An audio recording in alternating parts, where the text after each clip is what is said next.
ஆக்சுவலாக அவங்க 2 பேரும் 5 வருடமா நண்பர்களாக இருக்காங்கங்கிறது தான் தகவல். இந்த நட்பு வந்து காதலாக மாறுமா, மாறிடுச்சா அப்படிங்கிறதெல்லாம் நமக்கு தெரியாது. ஏன்னா அப்படியே ட்ராவல் போயிட்டே இருக்கும். இன்னைக்கு ஒரு ஒரு மாதத்துக்கு இவங்க, அடுத்த மாதம் அவங்கன்னு கூட போகிற ஆட்கள் பல பேரை பார்த்துருக்கோம். ஆனால் அவங்க ஒரு குறிப்பிட்ட காலத்தில் ஒருத்தரோட நிறைய இந்த மாதிரி படங்கள் எடுக்கப்படுது. அதுக்கு காரணம் என்னென்னா, அது ஒரு அஜெண்டா.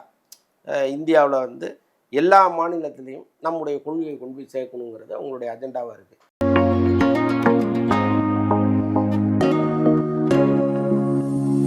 ஜெம் டிவி நேயர்களுக்கு வணக்கம். நான் உங்கள் சோமஜாமுத்து. இன்னைக்கு நம்ம கூட யார் இருக்கா அப்படின்னு பார்த்தீங்கன்னா, வலைப்பை சந்திரன் சார் தான் இருக்காரு. அவர்கிட்ட சினிமா சம்மந்தப்பட்ட பல சந்தேகங்களை நம்ம வந்து கேட்டு தெரிஞ்சுக்க போகிறோம். சார் வணக்கம். வணக்கம். எப்படி இருக்கீங்க? சிறப்பாக இருக்கேன்.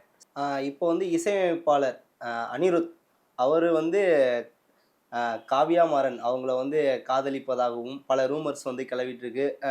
நிறைய பார்த்தீங்கன்னா சமூக வலைதளங்களில் இவங்க 2 பேரும் உண்மையாக லவ் பண்ணுறாங்க அப்படிங்கிற மாதிரிலாம் வந்து சொல்லிக்கிறாங்க.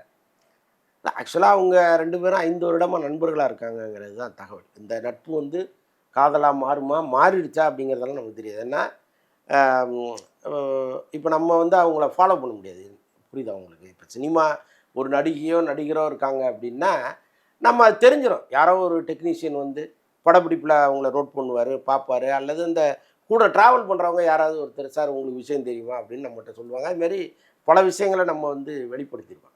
பட் இது வந்து வேறொரு இடத்துல நடக்கிற ஒரு ஃப்ரெண்ட்ஷிப். அது இப்போ இவங்க வெளியில் போகிறது வர்றது அதெல்லாம் அது நம்ம ரீச் பண்ண முடியாத ஒரு இடமா இருக்கிறதுனால நமக்கு அது நட்பாக காதலான்னே தெரியல.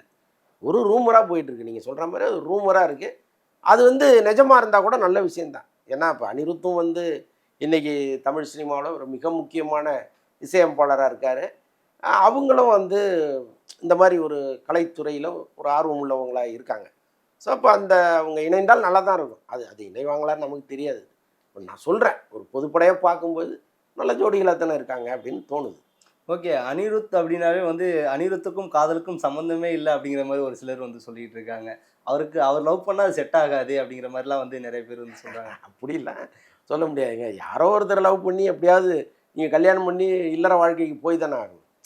காதல்கள் ஒரு மனுஷனுக்கு நிறையா இருக்கலாம். இந்த இந்த திரைத்துறையில் நீங்கள் வந்து வரும்பொழுது அது காதலாக இருக்கலாம், அல்லது அதை தாண்டி வேறு ஏதாவது இருக்கலாம். அப்படியே ட்ராவல் போயிட்டே இருக்கும். இன்றைக்கி ஒரு ஒரு மாதத்துக்கு இவங்க, அடுத்த மாதம் அவங்கன்னு கூட போகிற ஆட்கள் பல பேரை பார்த்துருக்கோம். ஆனால் அவங்க ஒரு குறிப்பிட்ட காலத்தில் ஒருத்தரோட லவ் பண்ணி கல்யாணம் பண்ணி அதுக்கப்புறம் குடும்பஸ்தனா மாதிரி ஒழுக்கமாக இருக்காங்க. இப்போ ஆரியெல்லாம் பார்த்திங்கன்னா அவருக்கு பேரே பிக்கப் ட்ராப் நடிகர் தான். எந்த நடிகை இருந்தாலும் அப்படி சாயங்காலம் ஆனால் அவங்கள காரில் வச்சுக்கிட்டு அப்படி சுற்றுவார். ஆனால் அவர் சரக்கடிக்க மாட்டார். அவர்கிட்ட ஒரு நல்ல குணம் உண்டு. அவர் உடல் அந்த அந்த ஜிம் பாடி இருக்கு இல்லையா, ஸோ அதை பாதுகாக்கணுங்கிறதுல அவர் எப்பவும் உறுதியான அவர். பார்ட்டிகளுக்கு போவார், இந்த சைடு டிஷ்ஷை சாப்பிட்டுட்டு வந்துடுவார். அப்படி ஒரு நபர். ஆனாலும் அவருக்கு நிறைய நடிகைகளோட நெருங்கிய நட்பு இருந்துச்சு. அவர் வந்து ஒரு காதல் வந்துச்சு, கல்யாணம் பண்ணார். இப்போ சூப்பராக இருக்கார். அவர் அந்த பழைய பழக்கங்கள் எல்லாத்தையும் விட்டார். நல்ல குடும்பஸ்தனாக இருக்கார். ஸோ அதனால் இது வந்து சினிமாவில் சகஜம்தான். அதனால் அனிருத் வந்து அவருக்கு ஒரு உண்மையான காதல் வந்து அவர் குடும்பஸ்தனாக மாறினா அப்படியே போகிறாரு, அவ்வளோதானே. ராமாயணம் கதையை வந்து படமாக வந்து இப்போ இது பண்ண போகிறாங்க. இதில் வந்து ராவணன் கேரக்டரில் வந்து யாஸ் அவர் நடிக்க போகிறாங்க. சீதை கேரக்டரில் வந்து நம்ம சாய் பல்லவி நடிக்கிறது மாதிரி வந்து தகவல் வந்து வந்திருக்கு. இதில் வந்து ஏஆர் ரகுமான், அப்புறம் இன்னும் ஹாலிவுட் ஆஸ்கார் நாயகன் ஒருத்தர் வந்து உள்ளே இணைகிறார். இந்த படம் எப்படி இருக்கும்? ஏன்னா நிறைய ராமாயணம் படங்கள் வந்து சார்ந்த படம், கதை சார்ந்த படங்கள் வந்து வந்துட்டு இருக்கு. அப்படியே வந்து ஆதி புரூஸ் இந்த மாதிரி வந்து காப்பியாக இருக்குமா, இல்லை இது வேற மாதிரி ஏதாவது இருக்கு? இல்லைங்க, இப்போ இந்த பிஜேபி ஆட்சியில் நிறைய இந்த மாதிரி படங்கள் எடுக்கப்படுது. அதுக்கு காரணம் என்னென்னா, அது ஒரு அஜெண்டா. இந்தியாவில் வந்து எல்லா மாநிலத்திலையும் நம்முடைய கொள்கையை கொண்டு போய் சேர்க்கணுங்கிறது அவங்களுடைய அஜெண்டாவாக இருக்குது. ஆனால் இவங்களுக்கு தெரிந்தோ தெரியாமலோ ராமாயணத்தையும் மகாபாரதத்தையும் தெரியாத மாநிலங்களே கிடையாது. அது பொம்மலாட்ட காலத்திலேருந்தே சொல்லிட்டு இருக்காங்க. நாடகங்கள், பொம்மலாட்டங்கள், சினிமாக்கள் நிறையா எல்லாரும் எடுத்துட்டாங்க. ஏற்கனவே போட்ட டிகாஷன் தான் மறுபடியும் இவங்க வெந்நீரை ஊற்றிட்டு இருக்காங்க. கொஞ்சம் காஸ்ட்லியான வெந்நீராக இருக்குது, அவ்வளோதான். ஏன்னா இப்போ இவங்க எடுக்கிறதெல்லாம் பார்த்தீங்கன்னா, இப்போ ரகுமான்லாம் சாதாரண டெக்னீஷியனா, அவரெல்லாம் உள்ளே வராருன்னா எவ்வளோ சம்பளம் வாங்கியிருப்பார். இப்போ எஸ்எல்லாம் வந்து மிகப்பெரிய சம்பளம் வாங்குகிற ஒரு நடிகர். இப்போ அவரெல்லாம் உள்ளே வரும்போது இந்த படத்தை மிகப்பெரிய பொருட்செலவில் எடுக்கிறாங்க. கதை என்ன? நம்ம ஏற்கனவே பல முறை கேட்ட கதை. ராமாயணம். ராவணன் சீதையை தூக்கிட்டு போயிட்டான், ராமன் போய் மீட்டாங்கிறது தானே கதை. இது தாண்டி வேற என்ன நீங்கள் புதுசாக சொல்ல போகிறீங்க? அப்போ ஏற்கனவே தெரிந்த கதையை திரும்ப திரும்ப நீங்கள் எடுக்கிறது எதற்காகன்னு நமக்கு புரியல. ஏதோ அரசியல் ரீதியாக ஒன்று பண்ணுறாங்கன்னு நம்ம எடுத்துக்கலாம். இதுவும் அந்த இந்தி திணிப்பு மாதிரி இருக்கு இது. அதாவது இல்லை இந்துத்துவத்தை இது திணிக்கிறாங்க. திணிப்பு கிடையாது. நீங்கள் விரும்புனா போய் பார்க்க போகிறீங்க, இல்லைன்னா வந்துட போகிறீங்க. அப்போ இந்தி திணிப்புங்கிறது வேற. பட் இது என்னென்னா, இந்த இந்துத்துவா கொள்கை எந்த வகையிலையாவது கொண்டு போய் மக்கள்கிட்ட சேர்த்துட மாட்டோமாங்கிறது அவங்களுடைய நோக்கமாக இருக்குது. அதுக்கு இன்றைக்கி பல பேர் பலிகடா ஆகுறாங்க.